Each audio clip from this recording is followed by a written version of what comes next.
My name is Tom Leonard. I'm the president of the Technology Policy Institute, and it's my pleasure to welcome you all here today for our event on online privacy after the Department of Commerce and the Federal Trade Commission reports.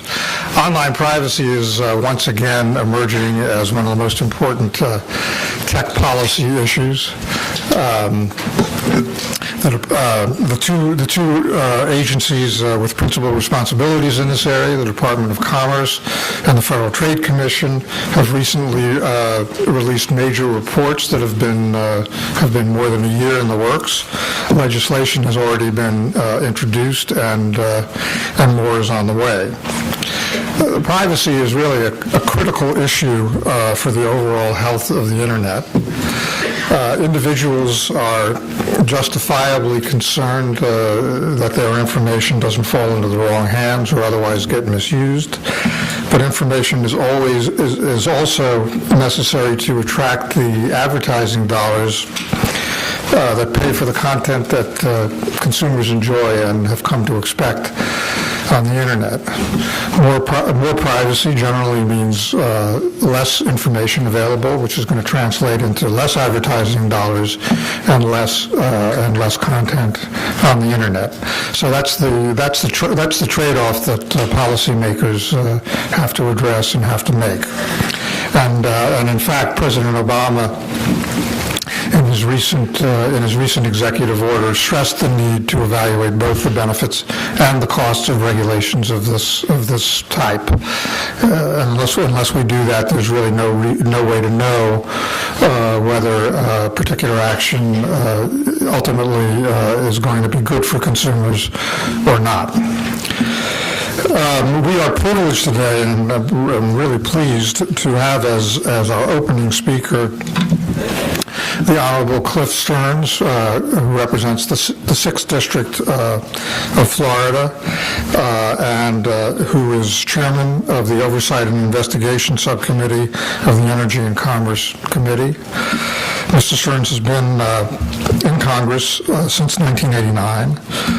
In addition to being chairman of Oversight and Investigations, he is on the Energy and Commerce Committee's Subcommittee on Communications and Technology and the Subcommittee on Commerce, Manufacturing, and Trade. In the most recent Congress, he was the ranking member on the Communications Technology and Internet Subcommittee. He has been a leading figure on tech issues generally, and particular on privacy issues, and it's a real pleasure and an honor to give you Cliff Stearns.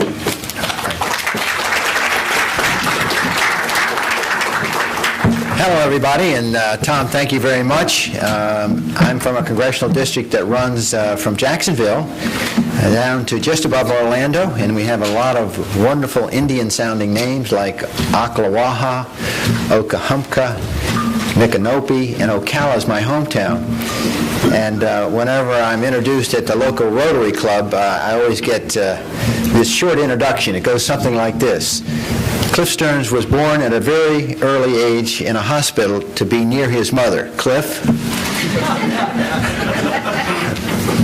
Tom, I thank you for that nice introduction. I would say to all of you that I sincerely believe we are on the cusp of a brand new technological advancement in this country. With the innovation that we see in iPad and the Zoom from Motorola and other things, I think it's clear that the confluence of the wireless phone together with broadband, high-definition television, that we're going to create brand new products and technologies, and this is going to start creating more productivity in this country. And frankly, it has potential, even though the economy is pretty weak today, it has potential to create millions of new jobs, and along the way, of course, pro-growth. This is not just my opinion. Marty Cooper is the father of the cell phone. And he was interviewed recently, and he was asked about the cell phone, and he showed his old cell phone. He talked about it. He actually said that the cell phone is in the beginning, incipient stage of its revolution, and that's hard to believe because we have 4th generation wireless just coming out.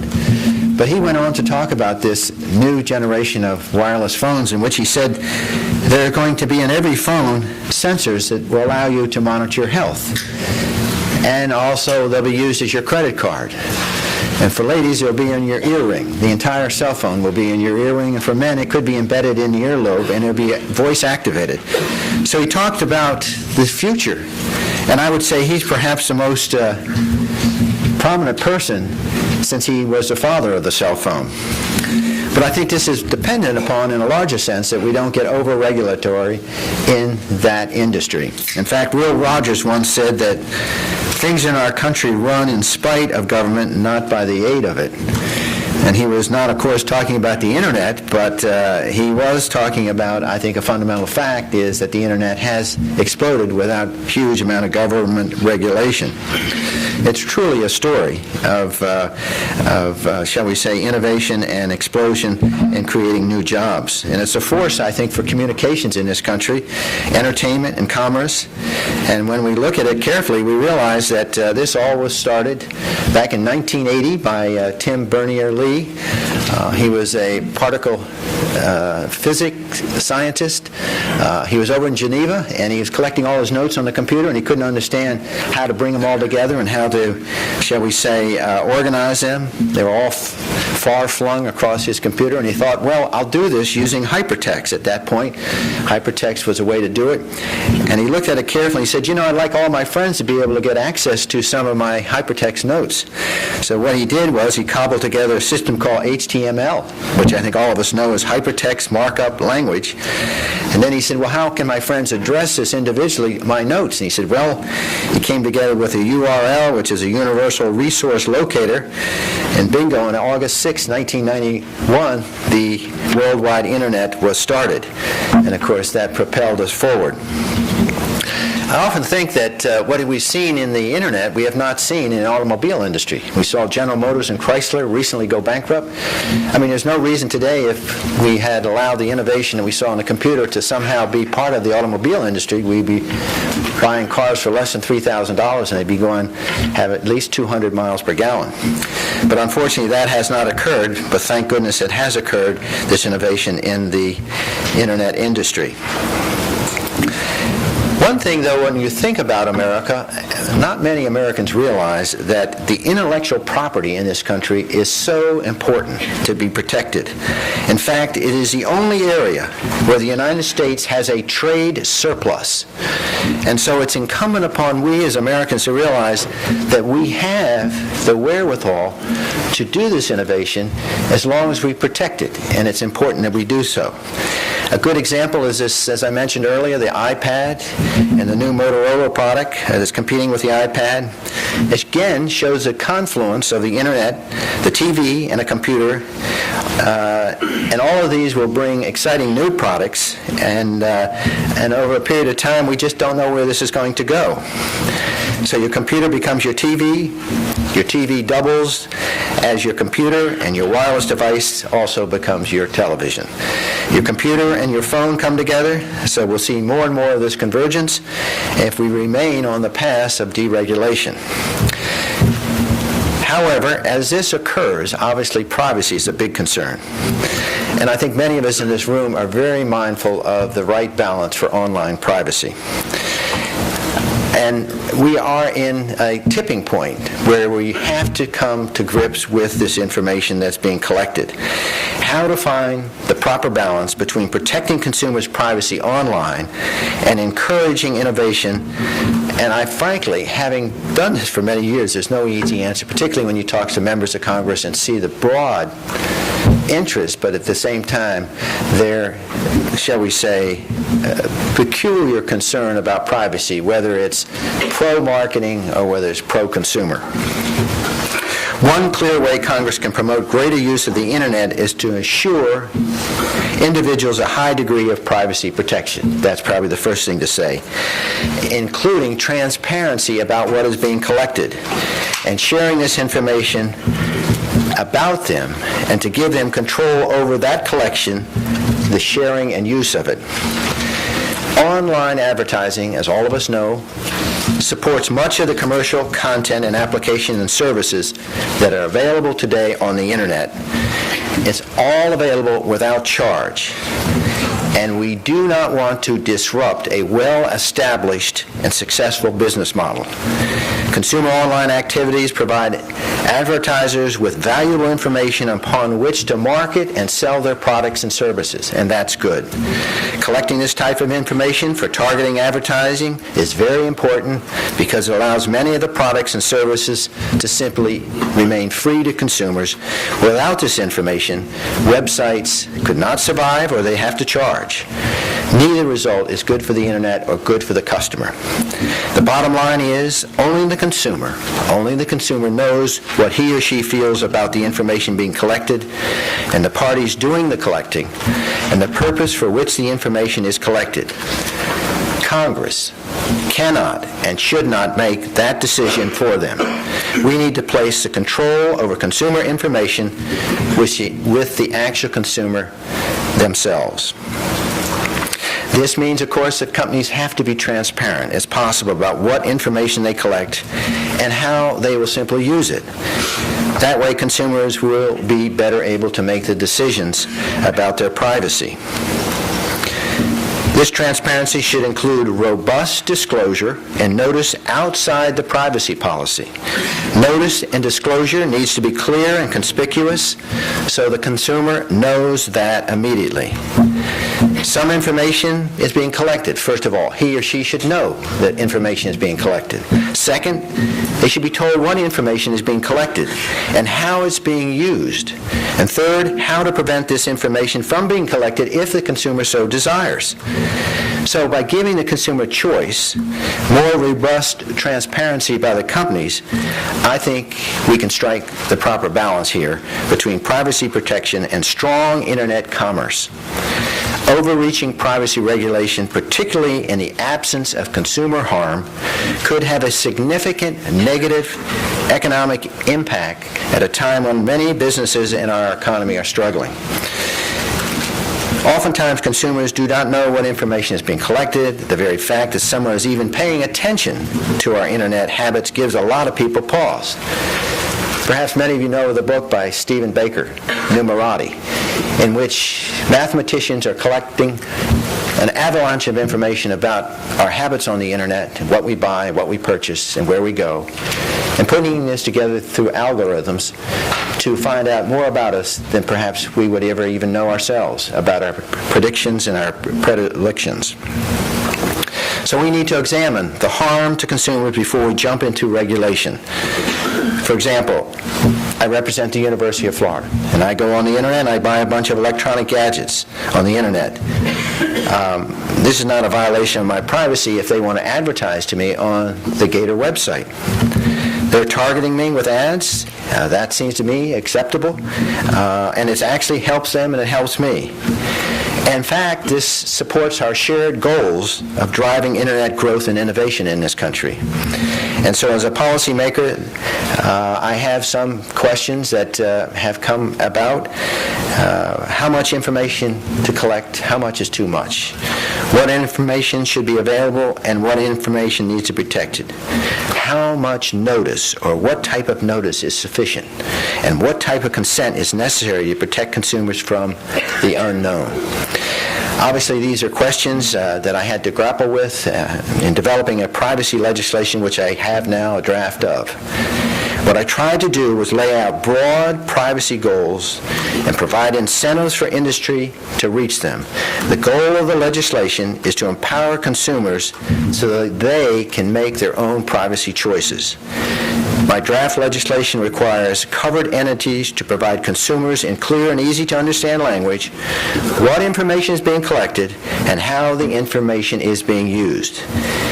It also includes a provision for a Federal Trade Commission-approved 5-year self-regulatory program and prescribes requirements for a self-regulatory consumer dispute resolution process. This draft is based upon legislation that I dropped in 2005, which was H.R. 1263.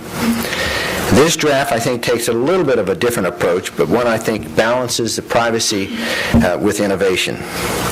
As many of you know, in the last Congress, Rick Boucher was involved with asking comments on a legislation that he and I had developed. And we received 70 different organizations, comments, companies, universities and colleges, and obviously concerned citizens. These comments were very helpful, and we put them together, and some of those I've used in my new draft. As many of you know, I've been working, and as Tom mentioned, on privacy for many years. It's very complicated. We want to do no harm, but we want to continue to seek the input from others. But ultimately, I think we should try to get a privacy bill at least out of the subcommittee on energy and commerce and get it to the full committee and get it into discussion. I'll conclude by saying something that said earlier. When Marty Cooper said we're on the cusp of a new revolution dealing with the wireless phone.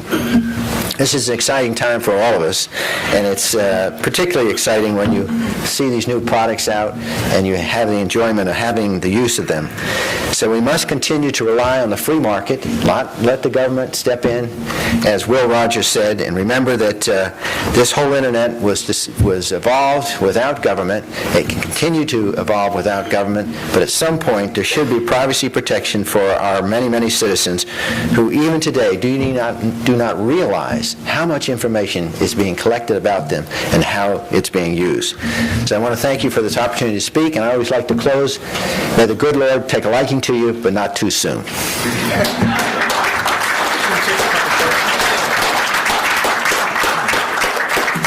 Mr. Stearns has agreed to take a few questions. So if you could identify yourself and your organization when you ask a question, I would appreciate it.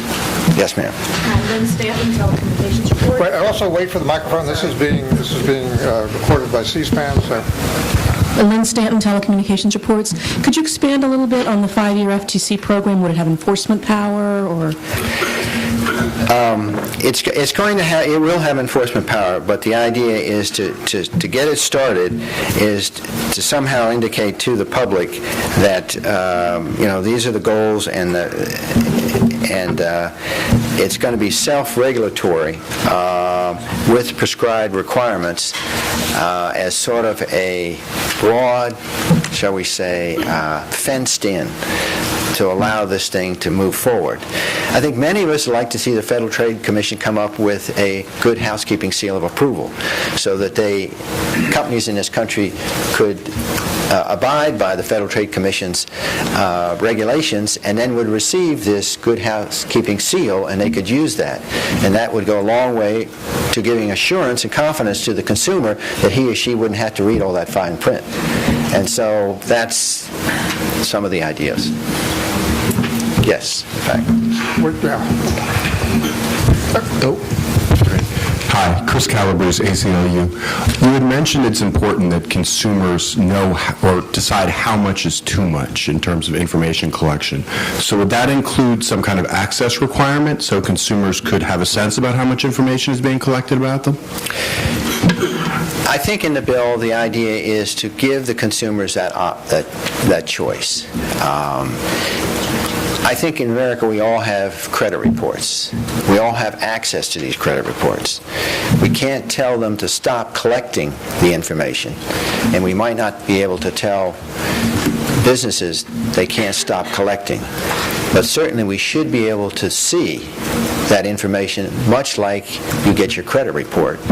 And that consumer can decide, he or she decide if too much is being collected and then decide to opt out.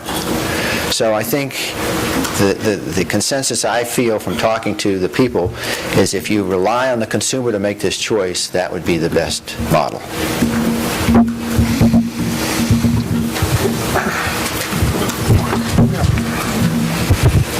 Mark McCarthy with SIIA. Congressman, is there any public interest, do you think, in the government encouraging or mandating the kind of technology that can be used to block ads? I mean, you talked about making sure that advertising support for Internet publishers wasn't dried up. Is there any public interest in advocating the use of that kind of technology? You're saying having the government set up incentives so that industry would develop the software so they could block these ads? I think industry will do it without the government's providing incentives. Just like, many of us have a TiVo, and that can record and it can also block ads. And so I think if a consumer feels that, he or she should be able to buy that software. But I don't think we think the government should provide incentives. And many times I think a lot of the consumers are flattered that they get these ads that are tailored towards their wishes. I think the only thing they would be concerned about is what Stephen Baker said in his book Numerati, about these huge amount of information that's collected about where you go, what you buy, and what hours of the day you're on the internet. And all this comes together with your voting registration and where you live and your geographics and whether you're educated, your college education degree of education. All this comes together, and if you have a chance, it's just quite mind-boggling to think what someone can develop as a profile of you.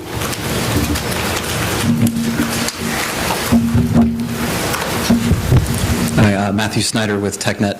I just had a question regarding sort of your views on consumer education, and it means that what extent are they responsible for their own safety on the internet?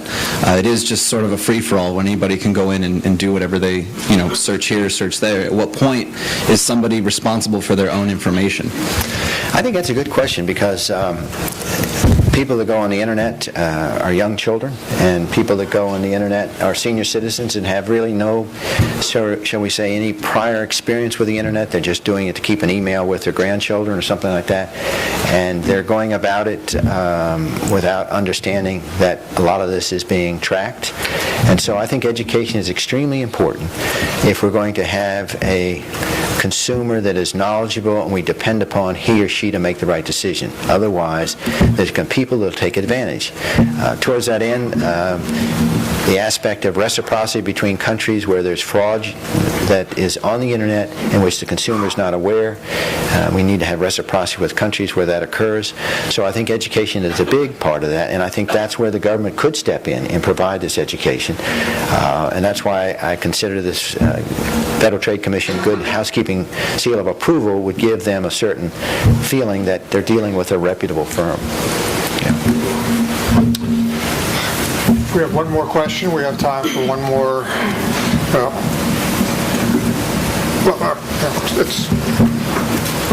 We'll take these two as the last two questions. Yes, sir. Congressman Jones, Steve Del Bianco with NetChoice. I'm anxious to see the broad goals that you outline in the beginning of your legislation, and would wonder if the very first order of business after you've articulated goals is to have the FTC, before they make new regs, to see if existing industry self-regulation already meets the goals you've laid out. That would eliminate the need for a whole new set of rulemaking. Can I just tell you a secret? The FTC doesn't have enough people, really. They've told us to do a lot of things that we've talked about. But, for example, the cell phone numbers are being made public now, so many people, if you don't want people to call you on your cell phone, should call this toll-free number at the FTC so that you don't get called. But the long and short of it is, I think government has never done that in the past, is to see how well the existing situation is and whether they need new regulations. And I think when the FTC comes up, that's a good question for the commissioners. What are you doing to evaluate right now the effectiveness of your present regulations before you do any more?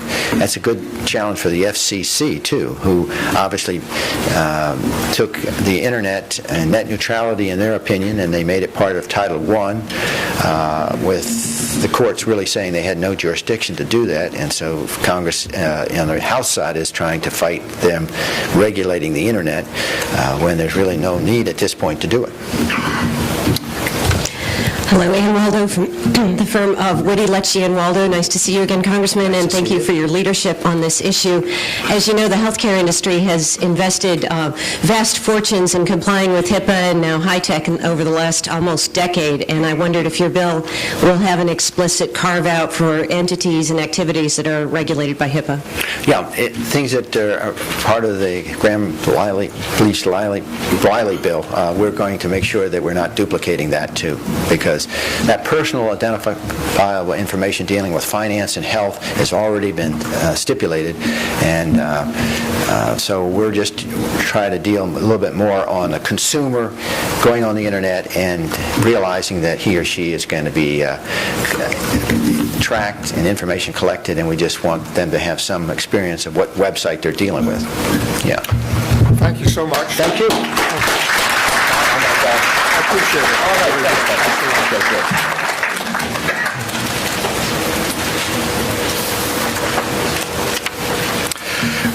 We also have a great panel to follow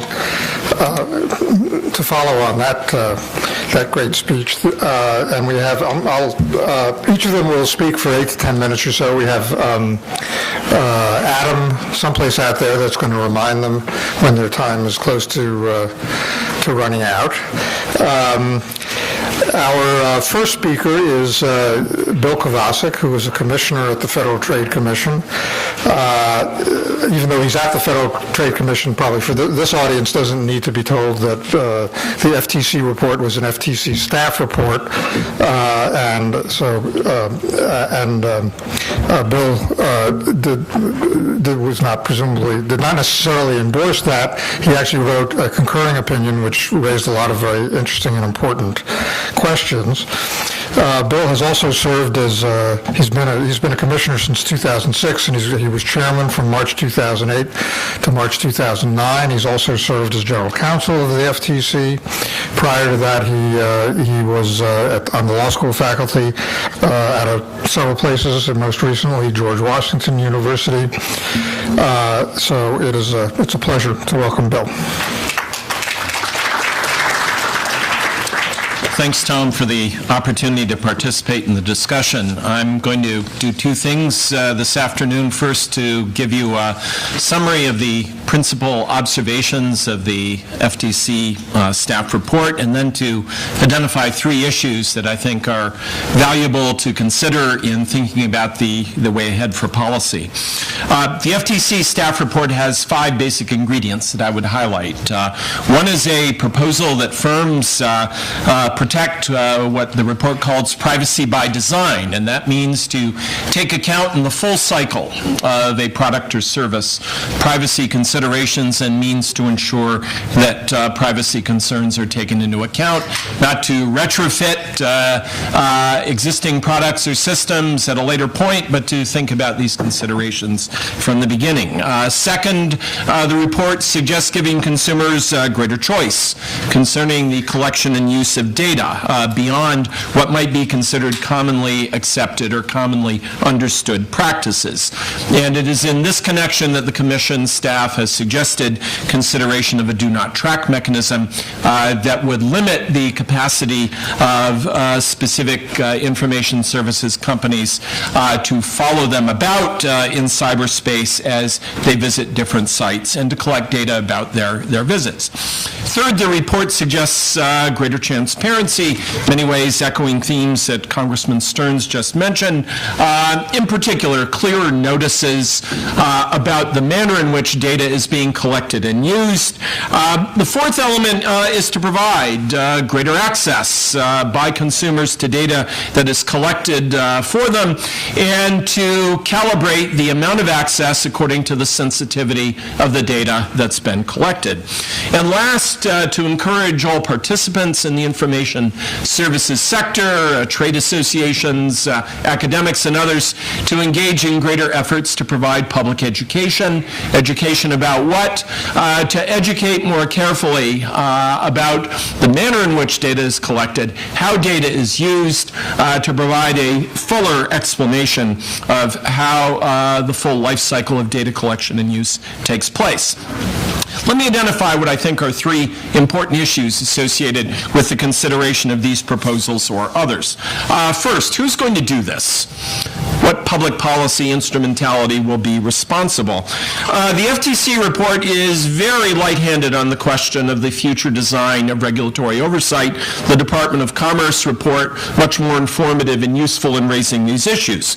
If you look at the existing archipelago of policymaking concerning privacy, you have a wide array of federal, state, and local activity concerning the collection and use of information. And at the federal level, you have a mosaic of industry-specific controls dealing, for example, with healthcare. You have other generic requirements that apply to companies more broadly. If you stand back and look at this, you have a house that was whose first elements were constructed a long time ago. A succession of owners have added pieces to it. So now you have a building with Victorian turrets. You've got a Frank Lloyd Wright falling water building, lots of glass. You have a modernist structure that's built into the ground. And when you stand back and look at the entire structure, you say, my God, who built that? Parts of it are connected. Parts you have to run outside to get from one building to another. And a very useful, I think, question to ask is how to address this. Do we knock down everything that's there and come up with a single rationalized system, which we attempted to do perhaps with different degrees of success with financial services recently? Do we build a dome atop the entire structure to try to cover gaps, but to assign regulatory functions to individual institutions that already exist? Or do we provide links between the existing structures, passageways through which the regulatory officials will operate over time? And how indeed do we link all of this to international decision-making, where there is a pervasive, powerful distrust of decision-making by executive branch institutions that are thought to be too closely linked to industry, as opposed to so-called independent agencies that have greater freedom to maneuver. Footnote to that, the Federal Trade Commission is thought to be by its Congress independent of the other end of the avenue, but not from the Congress. So a deeper question about who makes policymaking and who should be responsible for the synapses with international institutions. Second, what is the strength of the assumptions on which the propositions in both the Commerce Report and the FTC report are made? The FTC report was an opportunity to do a detailed canvassing of existing literature and to try to assemble what we know about practices and review it in a comprehensive way. It may be the bias of a current and soon-to-be future academic that this kind of canvassing would have been a good way to put the report together. That opportunity wasn't taken here. The FTC report relies heavily not only on an observation of our own experience, which is extensive, going back to 1970 and the Fair Credit Reporting Act, but also on the results of workshops that we have that were very informative. But a key question that arises with each proposition, for example, is with respect to building privacy and by design, exactly what duties do we expect firms to undertake, step by step, from the beginning through the end of the process? How much will this cost in the ordinary case? Maybe the costs are perfectly worth bearing, but the report doesn't say a great deal about what we think the specific steps might be and the costs associated with doing that. What indeed are the preferences, as best we know them now, on the part of consumers? What do they want? How do they want to be protected? With respect to what data? There is a body of information about this, but in neither report do I see that body of information brought to bear in a very specific, precise way in discussing individual possibilities and what is the feasibility of different techniques, most important for the do not track proposal. Last question I'd like to raise for our consideration is the policy steps ahead. We have, as one of the questions a moment ago suggested, considerable ferment in the industry, with a great deal of effort on the part of technology providers to supply, for example, do not track mechanisms, efforts on the part of individual internet-based companies to adjust policies. This is happening for three reasons. First, there is a response to visible consumer preferences about how consumers want to be followed or not followed throughout cyberspace. So we see a response in part to a growing awareness on the part of consumers about what they want. Second, there's an evident fear of a disaster.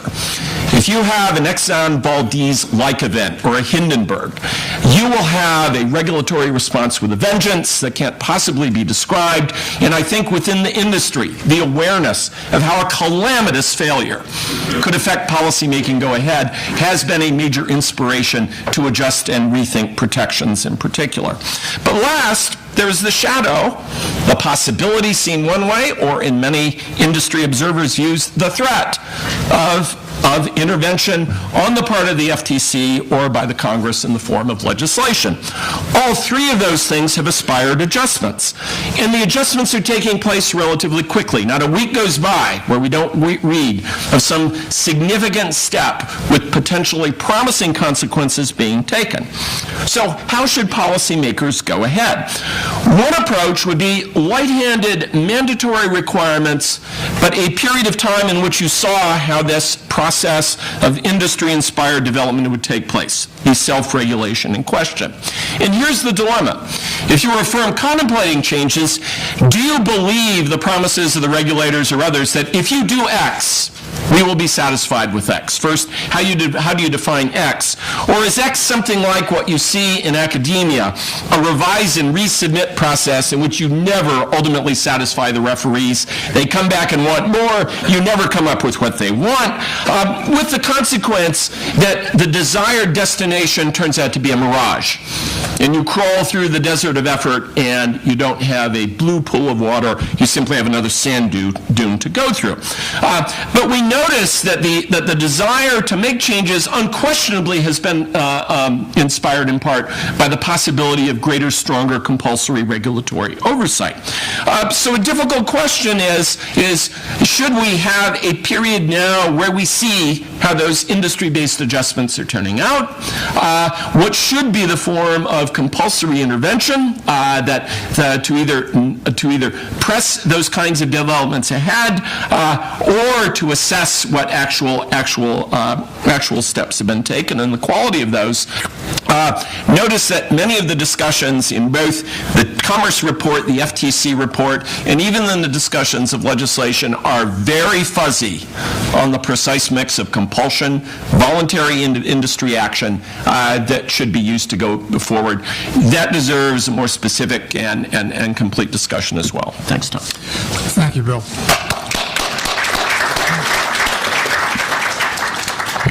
I actually think I rented a house like that once. But, our next speaker is Danny Sepulveda, who has come over here from the other side of the hill. He is the senior advisor to Senator Kerry on this whole set of issues and privacy issues generally. And prior to working for Senator Kerry, Danny worked at the U.S. Trade Representative, and he also worked for a number of years, for 4 years, for Senator Barack Obama, and then worked on his campaign. Danny? Thank you very much. And also thank you very much for the invitation to participate. I see a lot of friends out in the audience here. There's really a community of folks who care very deeply about this issue and know a whole lot about this issue. And I'm honored to be able to share where we are and what our ideas are as it relates to this area of public policy. About 6 months ago, Senator Kerry tasked me with working toward assessing the situation for public policy in this space, what potential role there was for legislation, what potential role there was for him in moving the ball forward. It's not his first entry into this debate. In the 2000 to 2002 period, he worked with Senator McCain. When Mr. Hollings was chair of the committee, Mr. Hollings and Mr. Burns worked on a bill themselves as well, and actually at that point there was a bill moved through the Commerce Committee that had the Hollings 4 Fair Information Practice Principles at the time of notice, access, choice, and security. We have since then come a fairly long way in thinking about what fair information practice principles are, and we've done that both at the international level and at the local firm level and in the advocacy community.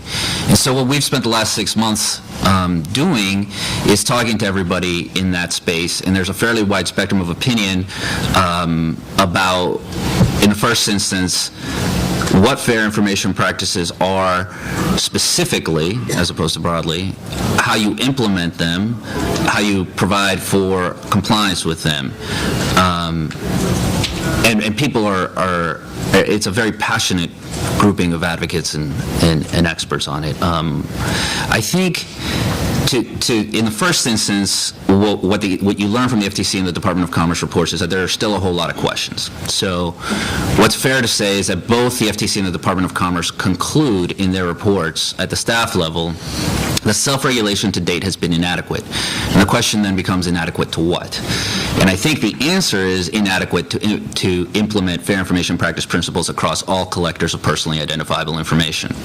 So what you have in the private sector is a wide array of privacy practices, some of which are very good, some of which are okay, and some of which are non-existent. And that's not okay.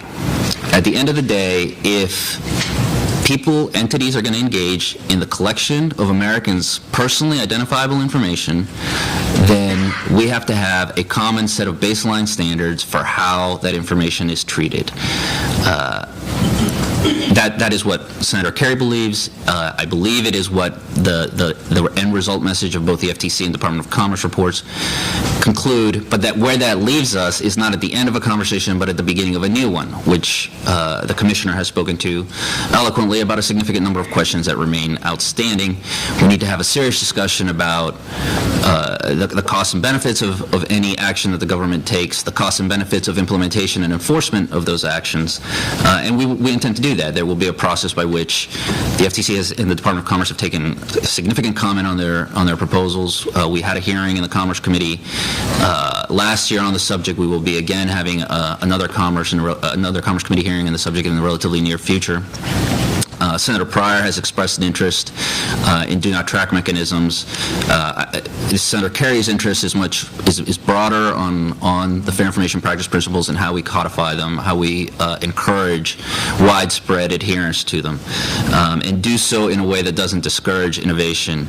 At the end of the day, I think that there's a premise in the work that Tom has done and what he stated flatly, that privacy and innovation, or privacy and information available to folks, are at odds.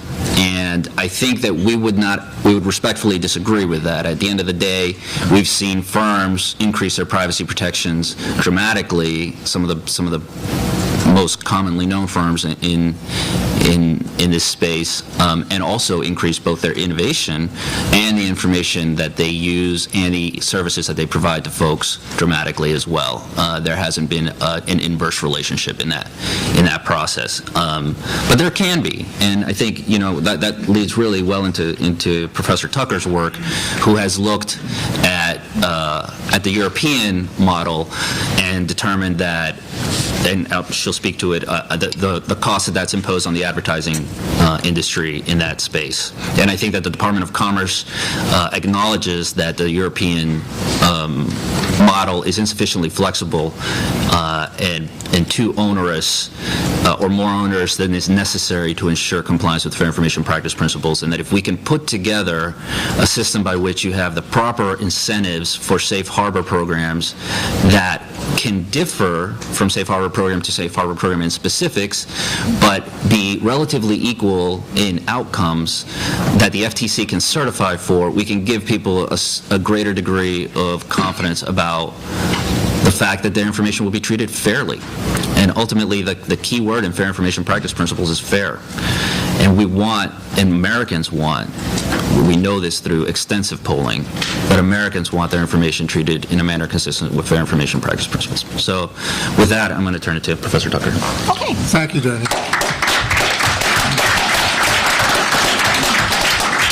Our next speaker is Catherine Tucker. Catherine is on the faculty at the Sloan School at MIT.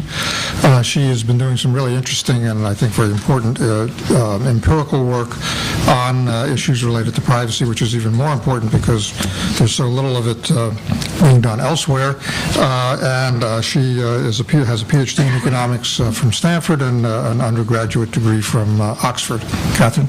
Oh, well, thank you very much. So, what I want to do today is to make a plea for the idea that any privacy regulation being considered needs to be informed by empirical analysis and an understanding of what the outcomes may be. Now, to do this, what I'm going to do is actually describe two pieces of research about privacy regulation and privacy control, which show that different kinds of privacy regulation or control can have very different effects on advertising outcomes. So let me describe these two pieces of work. So the first piece of work is the one that was just alluded to, where we look at the e-privacy directive, which was implemented 2002-2004 in the EU. Now, this was, to be frank, a very vague piece of legislation. I think, as was said, it's been universally recognized as pretty onerous, in that what it did was it made it harder for firms to collect clickstream data and use it for advertising. And what we wanted to do was to say, well, how did this affect advertising outcomes in Europe relative to the rest of the world? To measure advertising outcomes is hard, and so what we actually did was we had access to a huge data bank of field tests of different online banner advertising campaigns. Now, these are really the gold standard for measurement of advertising, because what you do is you randomly show someone an ad or a public service announcement. And what you can do is infer how well the ad is doing by how these two groups respond differently to the question of, will you buy this product? And this is going to be the measure of advertising effectiveness. And we look to see how that changed in Europe relative to the rest of the world before and after the privacy regulation was implemented. And what we found, there was a drop of 65% in the EU relative to the rest of the world. Now, I want to emphasize, this was not universal. This was very much an average effect. And what it was really driven by were two categories. The first category were websites that had content that wasn't easy to monetize. And so think of something like dictionary.com, an internet service. Think of something like CNN.com, a news service. The kind of websites that had content that you don't immediately know what kind of ad to put next to it unless you have more information about what other things people have been doing on the internet. The other kind of ads that really drove this negative effect were ads that were relatively discreet. That's where we saw the really large drop in effectiveness. The ads that were flashy, took over your web page, blared music at you, they continue to perform well. Instead, it was the discrete form of advertising that really relied on its ability to match its content with the interests of the consumer that tended to suffer. So what I take from this research is that the form of regulation we see in the EU is certainly not without its trade-offs. And in particular, you have to think, well, there are going to be consequences for the kind of content that we see on the internet, and there may be consequences too for the kind of advertising which is more optimal on the internet. Now, I want to compare that study, which is of one type of regulation, with another study I did, which was a very different kind of regulation, which was actually a firm-driven effort. And in this study, what I did was I looked at Facebook. And if you remember back in May, there was a huge controversy about Facebook, in that everyone, the New York Times was busy screaming that the Facebook privacy policy was longer than the Constitution, and everyone was very concerned about privacy on Facebook. And as a result, Facebook very much improved the amount of control it gave to its users over their personally identifiable information. And what I did was I used a similar field test of online advertising on Facebook and saw, well, how well did it work before Facebook made the change and how well did it work after. And what we found was that after Facebook implemented these privacy controls, giving users the feeling, at least, of having more control over their personally identifiable information, we actually saw a twofold increase in clicks on the kind of ads which used a lot of personal information from people's Facebook profiles. And the rest of the more generic advertising was not affected. But there was this large improvement for personalized advertising. And what I take from that is that there sometimes can be rewards to firms for improving privacy control, for users, and that if we want to be using people's very personal information, then firms do actually have incentives to give privacy controls to consumers in order to encourage click-through rates on advertising. So I want to just finish by comparing these two studies. We've got two studies, two very different approaches, two very different outcomes. Neither of one is in any way necessarily similar to any of the legislation that has been proposed today. But I think what they do show is that the type of legislation, the type of control that we implement can have huge consequences for outcomes, and that having a more empirical analysis in play than we do now about how well they're going to perform the job of reassuring users about their privacy and getting these kind of benefits where people are reassured, more likely to click on advertising, how well they're going to perform in that dimension, and consequently able to ameliorate some of the problems you have, some of the restrictions that firms face from having less information to use. So with that, I'd like to say thank you.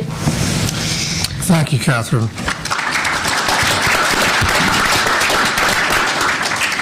Last but definitely not least is Danny Weitzner, who I think was pretty heavily involved in the Department of Commerce report. Danny is the Associate Administrator for Policy at NTIA at the Department of Commerce. He has been, prior to coming to government, he's been at MIT in a variety of capacities. He's been involved in the Internet since virtually the beginning. He was co-founder and deputy director of the Center for Democracy and Technology and deputy policy director of the Electronic Frontier Foundation. Danny? Thanks, Tom. Danny's going to tell us what the next version of the report is going to say. Yeah. Anyone who'd like to tell me, I'll gratefully accept suggestions. Thanks, Tom, and I really appreciate the work that you do and the work that TPI does.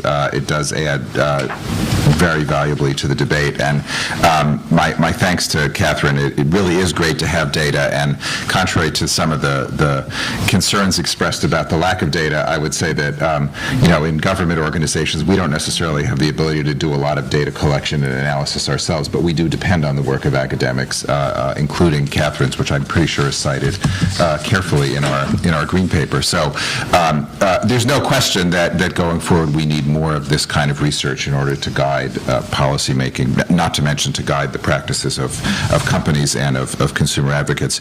What I want to do is talk just a little bit about the motivation that the Commerce Department and the Obama administration brings to the privacy issue. I'll highlight a couple of key points in our report and then talk about where we see the debate going from here. It was fascinating that Congressman Stearns mentioned the Tim Berners-Lee's early work on the World Wide Web, and it really would have been obvious to anyone who was paying attention then in 1991 that we were going to have huge privacy issues arising from the web, because in fact the first application that Tim built was an address book for physicists. It was simply, this was before anything so fancy as organizing notes or anything like that. It was simply to be able to help physicists, particle physicists, find each other around the world. And that, on the theory that, everyone likes to see information about themselves, it was one of the things that made the web popular really early on. But it also told us that personal information was going to have a central role in the evolution of the web, without a doubt. We've had lots of networks over the last 50 years, which have been good at moving information around. What the internet and the web are good at doing is enabling individual people to move information around and to do so with the full expression of their personalities and their interests. So that's clearly where we have to start this discussion. At the Commerce Department, we felt that it was important to take a look at the evolution of consumer privacy policy as part of a larger effort that we have through the Commerce Department's Internet Policy Task Force. We're looking at 4 key Internet policy issues. It's become kind of 4.5, which I'll explain. Consumer privacy issues, online copyright protection, cybersecurity, and the global free flow of information. I think that what we've certainly seen at the Commerce Department is that if we're going to do what President Obama has exhorted all of us to do to win the future, if we're going to innovate our way out of the current economic difficulties that we have, both domestically and globally, we clearly have to depend on encouraging sources of innovation in the economy as we see them.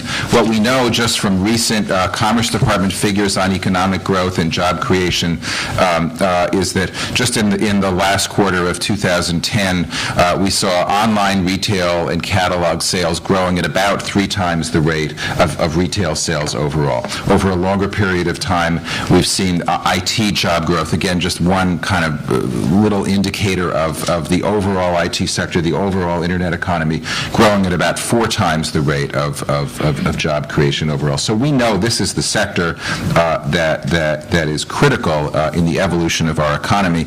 And I would also say for this administration, this is the sector that's critical for achieving national priorities, including healthcare reform, including education reform, including environmental conservation through efforts such as smart grid.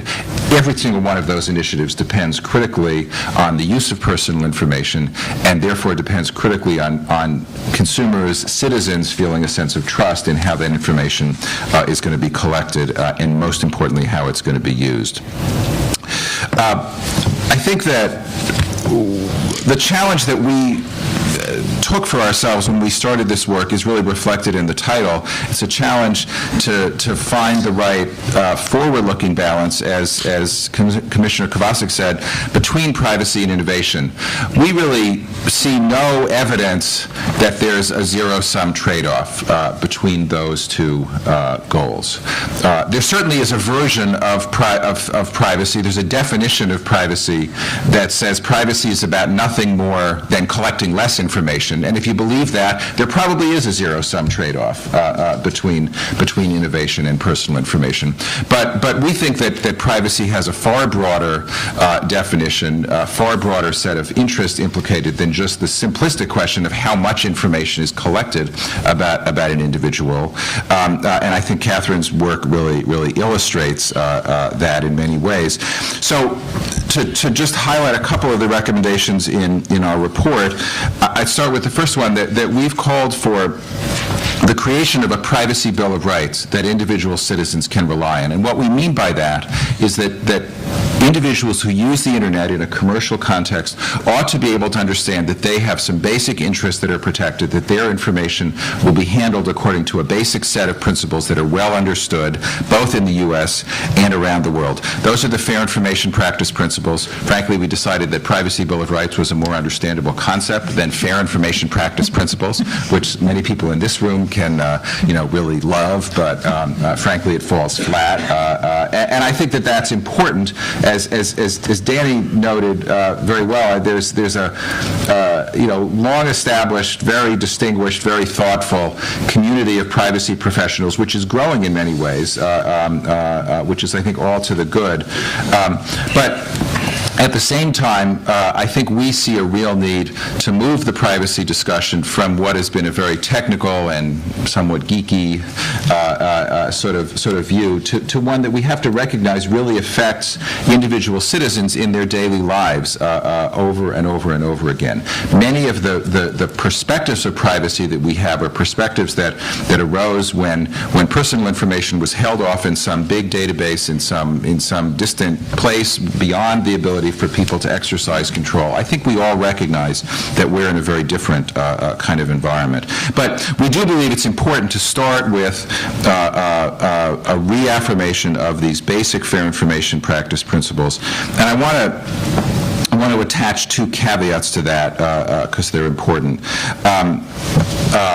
By saying that we need to reaffirm these principles, we are decidedly not saying that they are entirely ignored in the world. As Danny said, there are many companies today that have quite responsible, forward-looking privacy practices, and in fact have, I think, learned the lesson that Catherine's research now validates, that if you give users more control, if you increase their sense of trust, they'll actually interact more. And we ought to regard that as a privacy win, not as a privacy loss. The second caveat to the Commissioner's point about the nature of the House, I kind of like houses like that. My house is a little like that.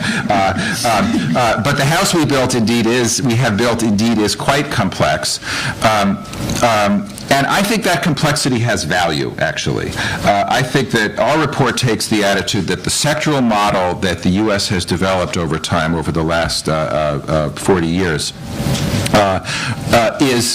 may have been confusing along the way, but I think in many ways is quite appropriate to the environment that we find ourselves in today. It's quite appropriate to an environment where personal information is used across different sectors of the economy, where privacy considerations are different across those different sectors. We have appropriately different views about health privacy than we do about privacy as to profiling done for advertising purposes than we do as to financial privacy or then as to genetic privacy.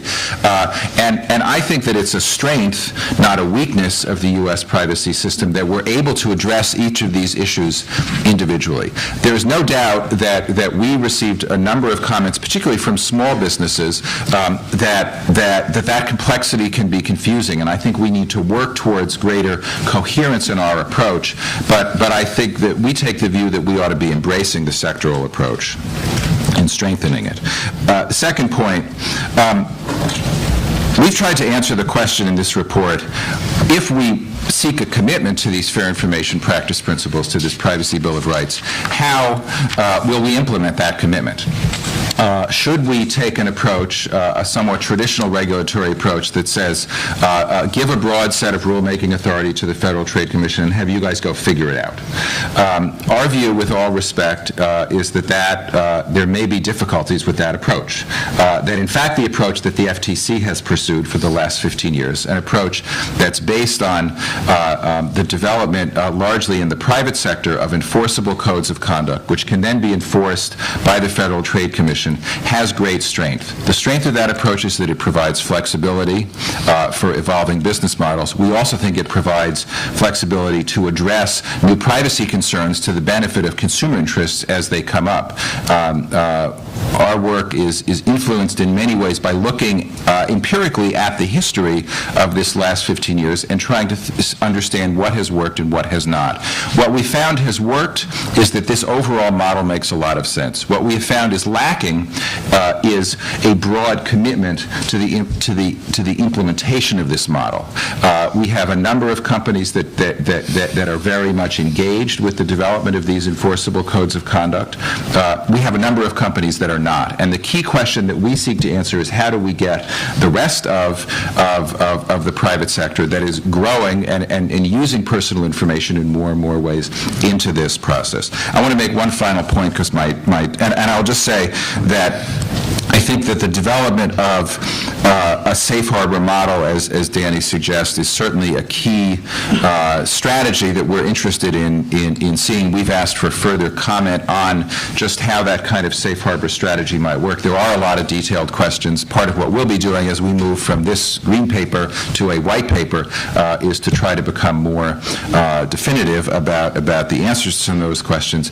That will clearly entail an engagement with the legislative process and with our colleagues at the FTC in order to flesh these models out. Final point I want to make is we see a new imperative in addressing privacy on the Internet because of the global dimensions of the marketplace and the global challenges of finding what I would characterize an interoperable set of privacy rules around the world. I personally have little expectation that we will somehow magically arrive at a global privacy protection treaty. I have no opinion about whether that would even be a good thing or not, at least officially.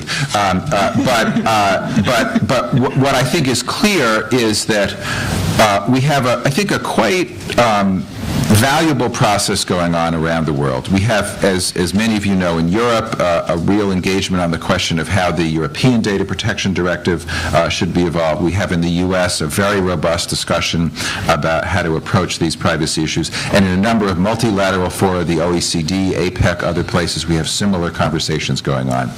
I think that we have a unique opportunity to move towards, again, a more interoperable set of rules. We have many different legal systems around the world. They're never going to converge perfectly, but we have learned in the case of global trade and a number of other arenas to bring different legal systems together more closely in order to lower barriers to the flow of information, goods, and services. That's really our challenge here. And I would say that I think for the United States, that's a unique imperative at this moment because of the degree to which we depend as a country on the continued development and innovation in the Internet economy, both in the United States and globally. And given the kind of role that we've had in the development of Internet technology, in Internet business models, it's really incumbent on us now, we feel, to engage as vigorously as we can with our allies and trading partners on developing privacy models that recognize the diversity of views and legal systems that can help make for a more unified global Internet marketplace and global environment for the free flow of information. So with that, I thank Tom again and look forward to questions.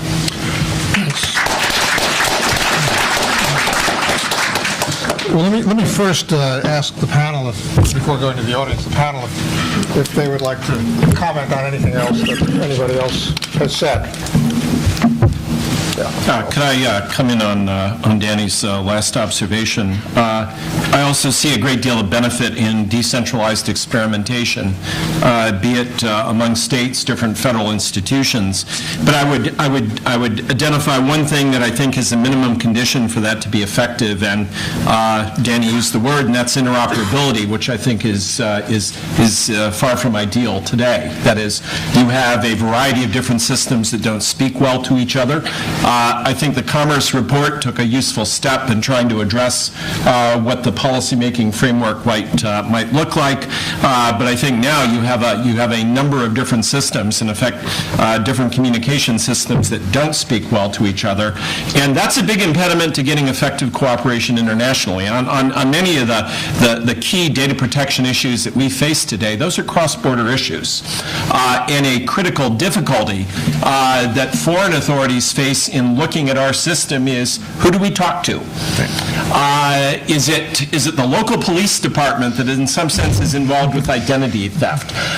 Is it your Department of Justice, and which specific branch of your Department of Justice does this? Is it your FBI, your Department of Commerce, your Federal Trade Commission, your Federal Communications Commission? In each instance, it is a bewildering array of possibilities that I think remains a serious obstacle to achieving the kind of cross-border interoperability that Danny was referring to before. So again, I think a very useful focus of attention, and this is something that the public agencies in the U.S. have been doing for a long period of time, have been focused on, is how to either in useful ways improve the capacity of the relevant institutions to speak to each other effectively within our own borders as a way of improving their ability to cooperate effectively outside. The other thought that was raised by comments of all three of my colleagues here is about the role of experimentation. I think in thinking about the identification of approaches, there's always going to be a tension between a more specific command and a more general command. But to the extent that we are beginning to see a genuine rivalry of the kind that Catherine suggested on the part of firms to pursue consumers on the ability to provide stronger attributes with respect to privacy, one doesn't want a regulatory regime that's going to diminish or discourage that kind of innovation, that kind of rivalry. That is to rely on competition itself, something that my agency ought to be sensitive to, given the duality of the functions that it has, to draw upon the capacity of competition to provide this dimension of service as a way to press firms in the direction of better serving consumer preferences. Just very quickly, in preparation for this panel, I actually watched a YouTube video of the commissioner giving a speech about where the FTC stood at 100 years and where it would be going forward. And one of the things that the commissioner talked about was the modern American regulator works within a construct of competition with foreign regulators, and that our market at one time could determine the regulatory level for the entire world, and that's just no longer the case. That with the Europeans, Asian markets, the Indian market, and even Canada and Mexico, you have to have the power of the persuasion of your ideas. And in addition to the fact that foreign entities don't know who to talk to when they come to the United States, they don't know what to talk about, because we don't have a general guide, a general rule of commerce for the protection of privacy. So, and they aren't finding that particularly persuasive. And moving forward, if we are going to be able to find a better way to do it, a better way to do it than the Europeans are doing it, a better way to do it than APEC is proposing, or a better way to do it than exists in other parts of the world, we have to engage the question, we have to participate in deliberation, and we have to reach a conclusion about how we as Americans feel that people's personally identifiable information should be treated in the private market.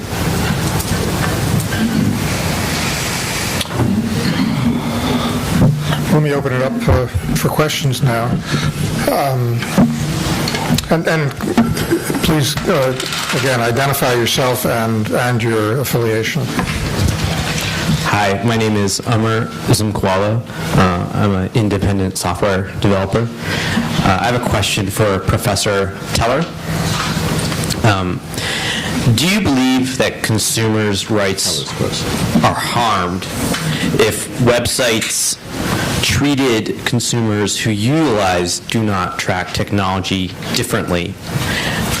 For example, that a newspaper would require a do not track consumer to fill out a survey or pay a fee.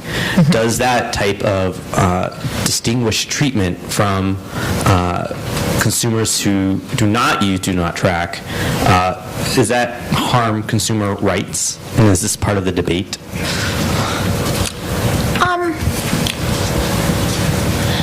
So what I'd say is that there's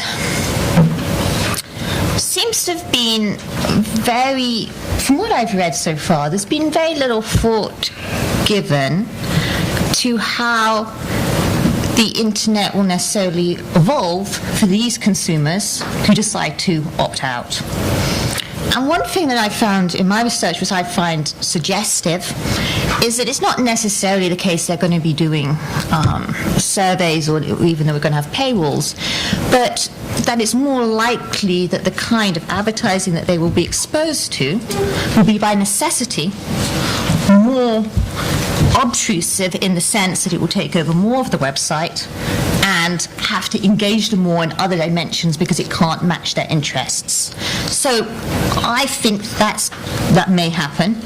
And I must admit, in my own research, we tend to see quite a lot of customer dissatisfaction with that kind of advertising, but I don't think we've ever really tried to quantify it or compare it with the privacy benefit that they're getting.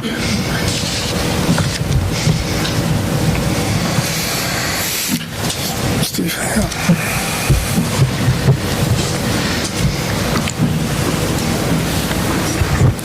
Thanks. Steve Del Bianco with NetChoice. Question for Commissioner Kovacic. I thought you did a great job describing how legitimate firms are very fearful of the threat of new regulation and legislation. I think it turns out, though, the bad actors who don't have policies are not really worried at all. They're not worried about new regulation because, well, they don't follow old regulation. The only thing bad actors, folks Danny's worried about, care about, is enforcement action. So my question for you is, do you think the FTC has been adequately enforcing unfair and deceptive trade practices thus far, especially when your fellow Commissioner Roche wrote in his dissent that a company who doesn't adopt a privacy policy, the ones Danny's worried about, could probably be held for a violation of unfair and deceptive trade practices because they're omitting the material information about what they're doing with what they collect. So how about a little experimentation, to use your word, on enforcement before we jump into brand new rulemaking? It's a fair question in each instance that should be part of the discussion about going ahead, which is what kind of stock taking has been done of existing enforcement programs. And I would say that one way to characterize our work, certainly over the past decade, where the efforts to deal with data breaches, spam, failures to abide by spoken commitments have become more and more a part of the enforcement mix, is that this is a process of experimentation. And what it would be a useful focus of a continuing effort to measure is what kind of deterrence and compliance do those enforcement measures provide.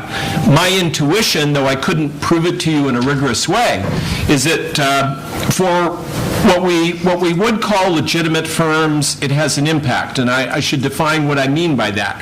By legitimate firms, I mean enterprises that have a deep stake in reputation going ahead.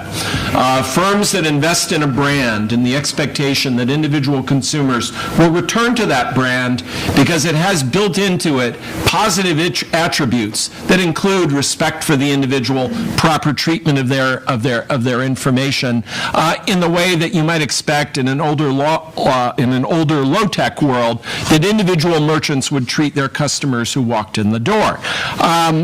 Those firms have a great stake in ultimately setting policies in exactly the right place. And by the right place, I mean a way that does conform with basic consumer desires about how their information will be used.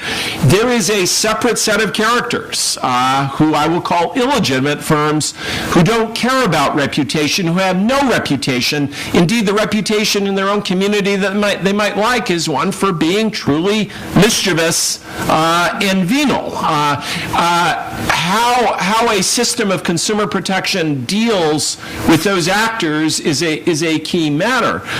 My view is that a useful part of thinking, and I see this in Danny's report. I think a nice thing again about Danny's report is that there's a vision worth discussing about what the larger framework of policy controls, policy making would be. But there's a key dimension with respect to some of these actors that deal with criminal enforcement that's beyond our remit, that deal with a host of service providers that Congress ages ago decided would be beyond our reach, but I think indeed today is worth a rethink. That is, not-for-profits and telecom providers at one time might have been suitable subjects for different treatment.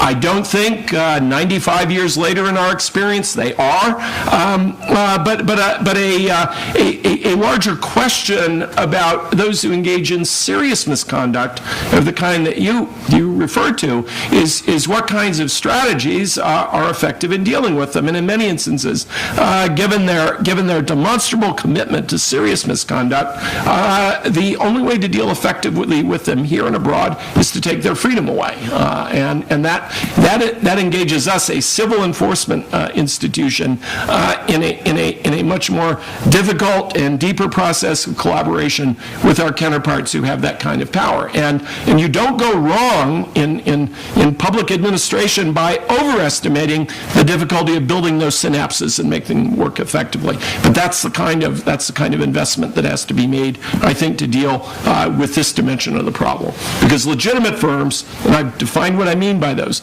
legitimate firms have powerful incentives over time to respond to regulatory impulses and ultimately to respond to what their consumer base prefers.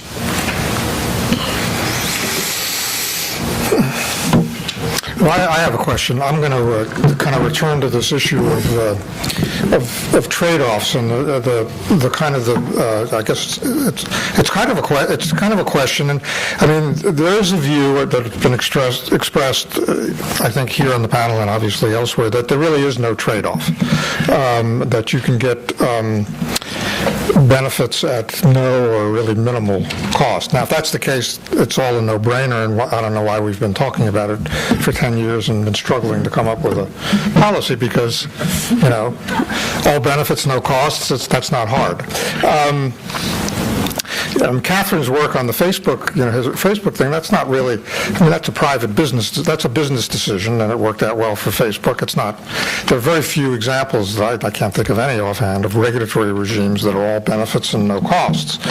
So my question is that actually what you all who are in the positions of official capacity believe, and if so, kind of why? What's the evidence for it? I think that, to begin with, there's real evidence that there's costs on both sides of this decision. If the decision is to have any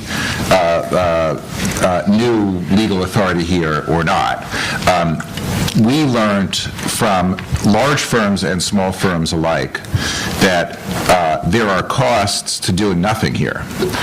The costs are that, first of all, the large firms who are responsible probably bear a disproportionate share of the burden of people's worry and anxiety about privacy. But the second cost is that innovative firms face, and smaller firms, big firms can innovate too sometimes, but the smaller innovative firms face a very unfortunate choice here, which is that either they just say, we're not going to think too much about what the privacy rules are, and we'll just go ahead and build some cool new service and we'll worry about it later. I'm not naming names. Or they hold back. And we heard, we had outreach events in Silicon Valley, in the Seattle area. We received a lot of comments from smaller firms, and in many cases they don't know what the rules are, and that chills their activity. There's a second order effect of that, which I think we have to pay a lot of attention to as well. Everyone loves app stores these days. Everyone recognizes that those entities and other kinds of intermediaries have some responsibility, whether it's legal or simply just reputational, to not be distributing third-party applications that are, cross obviously into the criminal line that the commissioner alluded to, but that there's pressure on intermediaries now to somehow police their apps. I don't think that's a very good approach in many cases, because it may produce limitations on the innovation in the apps market. But it's especially not a good approach when we don't even have a standard by which they're supposed to be acting. Now, again, I think that the part of the way that I think we're hoping that we can think about adjusting the cost-benefit balance here is to give the marketplace maximum leeway to make implementation decisions about this broad set of principles. I think that it's very clear that any time you make a set of rules, you make some implicit judgments about who bears what costs.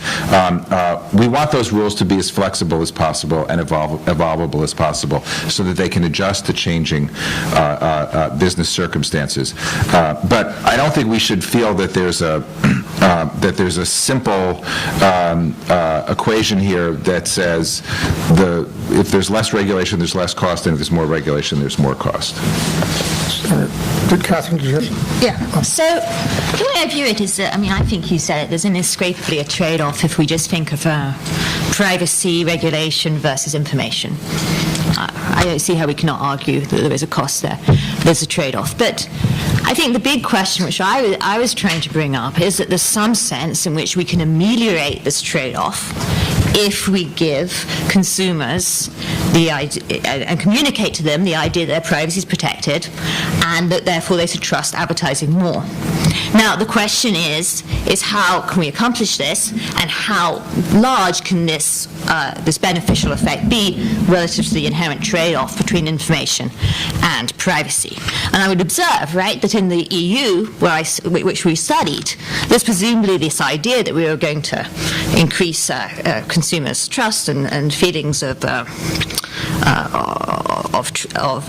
protection over their privacy when they implemented this legislation. Unfortunately, the way that it was implemented was that it was so hard to discern that lawyers have been fighting ever since, trying to actually interpret it. So how consumers could read it and actually understand their privacy protected is just not clear to me, and it certainly didn't seem to have this positive amelioration effect. So I do think there's a trade-off, and I think the question is how much we can try and set off that trade-off by engendering this idea that consumers trust more and are therefore more responsive to advertising. I would say that in some instances, it might be possible to approach the scenario that you described, Tom, where there are significant costs imposed now and perhaps they can be reduced. That is, and I think of the case of privacy notices. I think of Graham-Leach-Bliley in particular, where you have a mandate that requires the revelation of information, but the information provided proves to be painfully useless to individuals, creating the greatest junk mail campaign in the history of modern commerce. I think the deeper question that we've explored is if one is going to have mandates or encourage people to provide information, to have better notices, more informative ones. Some of the very best work that our Bureau of Economics has done in the case of mortgage lending has been to do empirical work in the spirit of Catherine's suggestion to look at whether disclosure documents inform or don't. And in many instances, in dealing with regulators who prepare these documents, we find that they say, we understand them, and we say, of course you do. You know the difference between a debenture and a denture, two entirely different considerations, but ordinary human beings don't. And that's to coax the design of specific instruments to be drafted in ways that people understand, I think is an important spirit of the transparency, clear notice themes that we've been discussing today. I think another reason that one reason that the harm-based perspective has been a useful lens in which to examine specific issues is to increase one's confidence that the assessment of costs and benefits focuses on areas where there's going to be a genuine gain. And I think, and this is something I chafe at in our own report, I should have mentioned before, I speak for myself, not for others. I gave that admonition once through a translator, and the audience laughed, and they asked the translator, what did you say? The translator said, I said that the commissioner doesn't speak for his agency. It's not clear he thinks for himself. In this instance, I am speaking and thinking for myself here, but I chafe a bit at the element in our report. We didn't focus as much as I would have hoped on what I think is a more proper definition of a harm-based standard. I don't see a harm-based standard, and Tom, this is something you mentioned in your paper. A harm-based standard doesn't simply mean out-of-pocket costs. It doesn't mean that kind of tangible harm to property or income. Properly considered, if I have to spend a great deal of my effort to correct a damaging observation about my reputation, if I have to be consumed with the effort to do that, that most certainly is a form of harm. So I think a proper definition of harm encompasses lots of intangible considerations that might be concerned, but asking the question about harm is a way of focusing policy adjustments on areas where you're likely to avoid serious injury to individuals and to make sure that the expenditure is well done. And I come back again to the thought that I think again all Danny and Catherine have mentioned is that the specific method of implementation counts for so much, which is why the continuing conversation with service providers, with technologists, that's part of the legislative process that Danny and his overseers contemplate, certainly that we do, that Commerce does as well, is this continuing discussion that says, what happens if we pick this strategy? What does that entail? How feasible? How expensive? That kind of continuing discussion is a way to ensure that the trade-offs made are made in a sensible way. Tom, Yeah. I think to some degree when we talk about the cost-benefit analysis question, a lot of it comes down to an obsession with the single principle of choice and the idea that that is the most important of the fair information practice principles. And it is speaking for myself. I don't believe it is the most important of the fair information practice principles. That is to say that I believe that you have to give people choice as a matter of respect for their dignity and as a matter of respect for their sovereignty over their own information. But people are going to choose to have their information collected because there are great benefits to them to having that information collected. So the other fair information practice principles become incredibly more important. Access, making sure that there's accountability and security for how that information is treated. Making sure that if that information is transferred to a third party, that third party is a legitimate organization and respects the original covenant between the collector and the giver of information. That is to say that if you can establish an ecosystem of trust around how information is collected, you can build a greater system into which people will give their information, is the concept.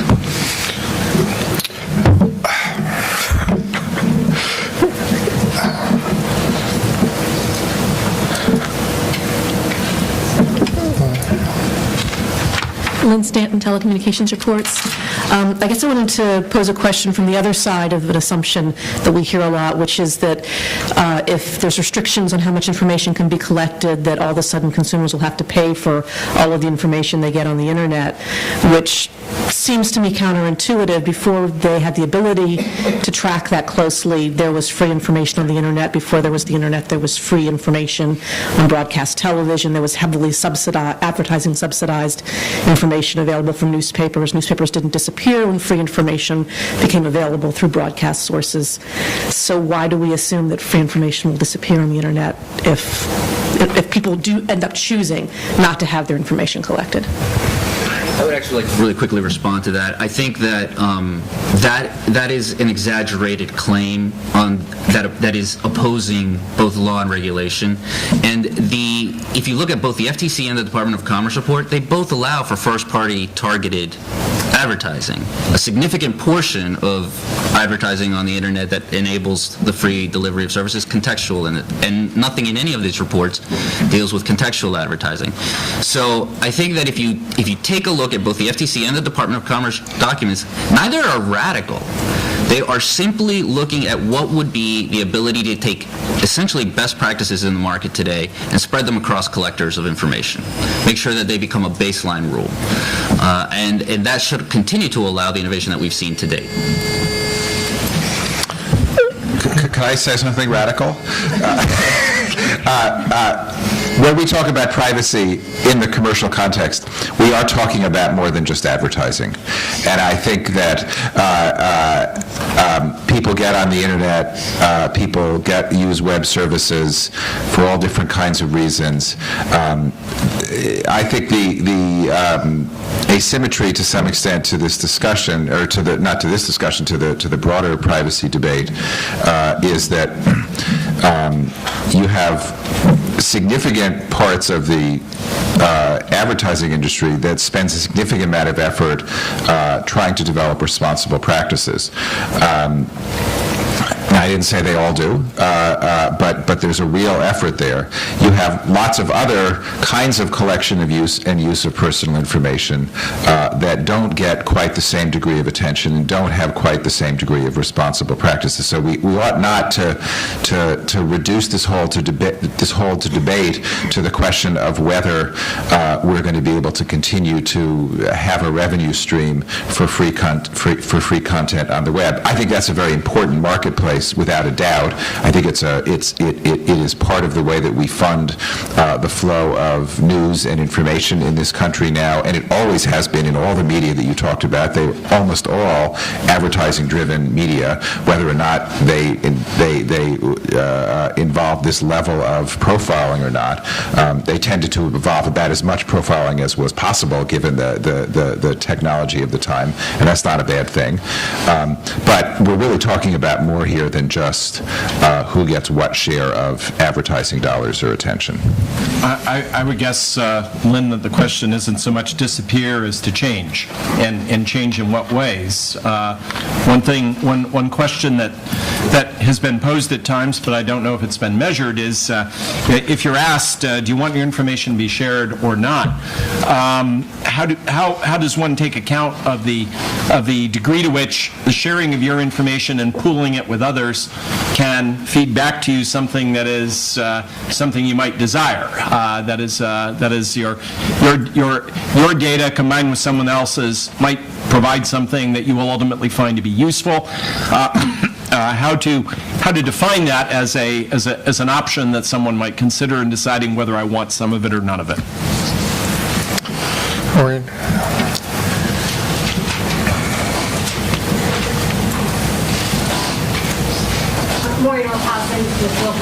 And I have a question on the choice part of the fair information practice principles that's been a focus. The FTC report asked a question of whether a take it or leave it approach would ever be appropriate. And so my question is, for the panel, when you're thinking of choice, is that an appropriate choice? Can it be as long as the consumer knows, data is going to be collected and used a certain way, and if they don't care for it, they shouldn't use that service or use that app? Or is the expectation to be that every service or every app has to have a, information collection acceptable version and an information collection unacceptable version?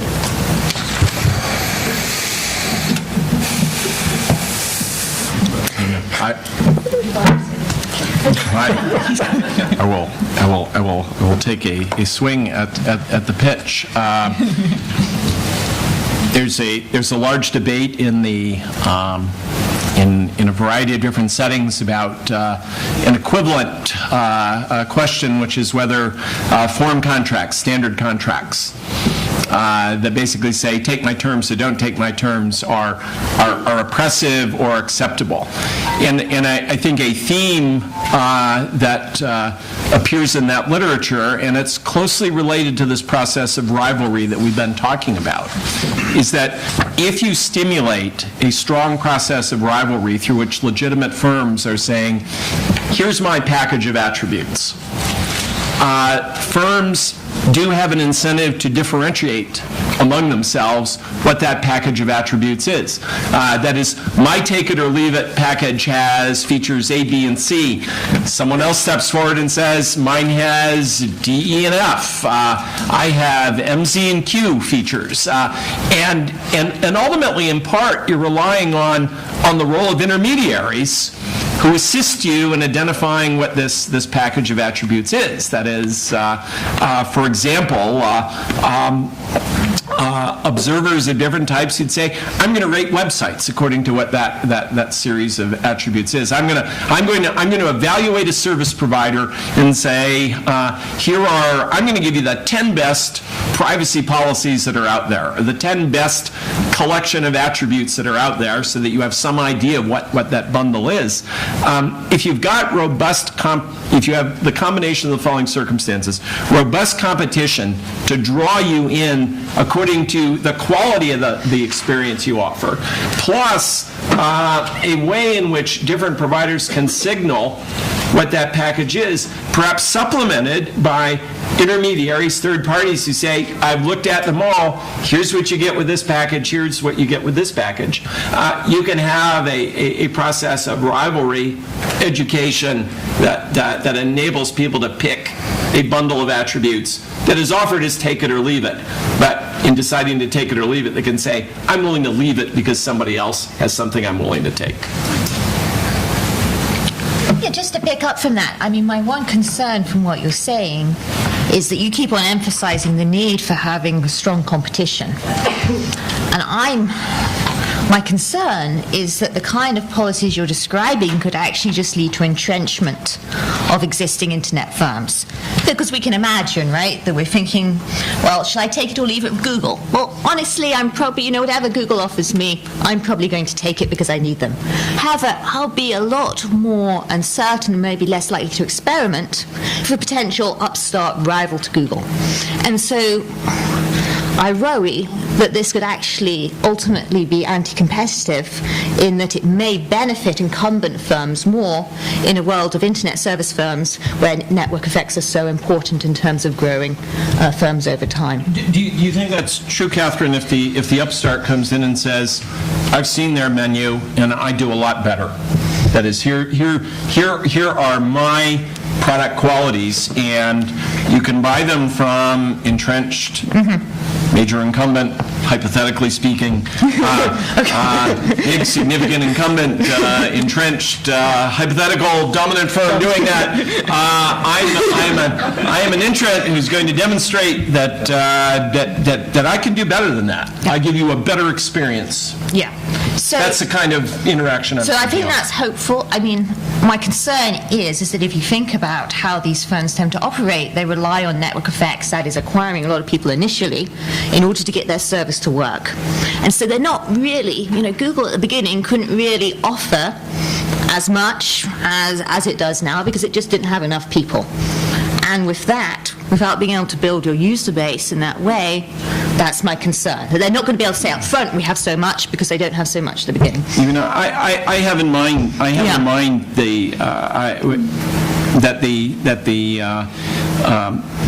to my mind, the intensity of rivalry that you have to drive people in the direction of offering the best array does affect my judgment about how much intervention you want to set standards. I think of the debate that a number of people in these rooms might recall in the area of the contract law, the formative U.S. cases involving standard automobile sales agreements and limitations of liability in the 1960s are decided by courts, and some of the opinions say these adhesion contracts are dangerous because there are only 3 companies that sell cars in North America today, and you have no choice. Those opinions change over time as you have not 3, but 6, but 9, but 15. And the 15 are saying, I've got a better warranty package than the others. So my own thoughts do depend a lot on my perception about the quality of rivalry. The one thing I'd say to that question, I guess I'd say 2 things. First of all, we don't really have any natural experiment that is any ability to look out at the marketplace and say, aha, that was privacy that got a material increased because of competition. I mean, there's some indications that maybe it happens, there's some indications maybe it doesn't happen. I don't think I've never heard anyone argue that there's really evidence that competition makes privacy gets us to a certain level of privacy protection. And I think it's important to distinguish that basic competition and choice effect from the more nuanced point that the Commissioner made about reputation and the importance for firms who have to maintain their reputation, to maintain their customer base, to have responsible practice. I think there's a complicated line between those two. But I guess the second point that I'd make is that we ought not, I think, to confuse competition as a means from competition as an end. I think that certainly what we've said in our report is that we're suggesting as a society that we ought to have certain baseline privacy expectations that are established and understood. To the extent that those are met through market forces, wonderful. We ought not to impose burdens on companies that are already doing the right thing just for the sake of imposing burdens. But we also ought not to just say, well, we hope the market will take care of it. And in fact, I would say that when Secretary Locke, the Secretary of Commerce, introduced this report back in December, frankly, on his own motion, started off by saying self-regulation alone is not enough to take care of this problem. He didn't say, therefore, bring down the boom, of whatever boom it would be. But I think that we have to be, we ought not to feel that we have a painful choice between the wonders of the internet marketplace, which are wonderful, and the ability to have strong privacy protection. We just don't have to.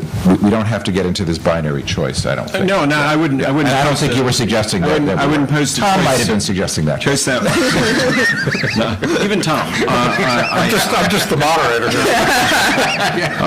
I indeed wouldn't see the choice that way. And we can observe any number of areas of policymaking where firms do have strong incentives to provide optimal levels of quality, but we back that up with mandates, often regarding health and safety, that are designed to ensure that there aren't going to be lapses in that process, and to address the possible consequences of a very serious lapse. What I'm thinking of is that we may not have seen those kinds of competitive effects in an observable way, but we have been in a process where by reason of the work of a variety of NGOs, of public decision makers, that I would suggest in the last 5 years perhaps, data protection and privacy concerns have achieved a salience that they didn't have before. Individuals are thinking more about what happens when they have the interactions. That can lead, in many instances, for them to demand perhaps product attributes that they didn't have before. And we have the lag where firms adjust the associations that would have the role in the self-regulatory process of beginning to generate proposals. To me, an intriguing question is, when would we expect to see the effects of that interaction, which is partly a result of, again, bringing this set of issues to the forefront? Could I just add, Tom, that I think Commissioner Kovacic really, I think, in a lot of ways summarized the key, the guiding theory of our report, which is that over this last 15 years, we have had a quite beneficial cycle of greater engagement between regulators, between advocates, between academics, and the firms that are offering these new services. And what has resulted is lots of innovation in the area of privacy protection. A lot of the firms sitting in this room have been part of that. This is documented brilliantly, since we're in a love fest with academics. This is documented brilliantly by professors Deirdre Mulligan and Ken Bamberger at Berkeley, who talked about the evolution of the role of the chief privacy officer and this, I think, fascinating interaction between the FTC as a strong enforcer, useful convener, and only lightweight rulemaker in this area. So we punch way above our weight all the time. Where I think Mulligan and Bamberger really make, I think, a very persuasive argument that we may actually have gotten stronger privacy protection, at least in individual cases, from the lack of rulemaking than from the presence of rulemaking that would have given us rules, that sounded great when they were written, but start to look old as they go along. The chair of another very distinguished independent regulatory commission was recently quoted as saying that the average rulemaking cycle there is 6 years. And, I think 6 years ago, there was no Facebook. Right? Yeah. 7, sorry. 7 is the average, or 7 was for Facebook? Oh, just 7. Okay, all right. So, and, we have to keep that, thank you, we have to keep that in mind, that we hopefully will remain in an environment where the fuss this year about behavioral targeting a couple of years from now sounds kind of quaint, in some part because it's settled out, and in some part because there's a whole bunch of new stuff going on in that marketplace. Well, I think on that point also, Danny, I like a passage of the Commerce Report very much that identifies the measures proposed not as the conclusion of the policymaking process, but instead one element of what your authors thought to be a continuing conversation and discussion that recognizes this highly evolutionary ingredient of policymaking, where the continuing discussion has to be a part of legislative deliberations, policymaking in the agencies, especially that have the mix of policymaking tools that we have, some more powerful than others, and the capacity to do public education, to do research, to do enforcement, to do rules, to reassess the right mix in light of what is learned in an ongoing basis through a continuing process of consultation with those outside our own walls. And I thought that was a very important theme of the Commerce Report as well. Well, I think actually we're out of time, and I thought this was a great discussion, so I'd like to thank the panel. And thank you all for coming.